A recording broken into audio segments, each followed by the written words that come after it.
Oh,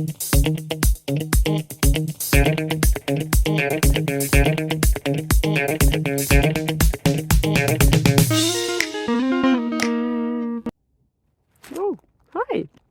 Yeah, today there is a little bit of a perspective change happening, because sometimes the answers are in the details, you know.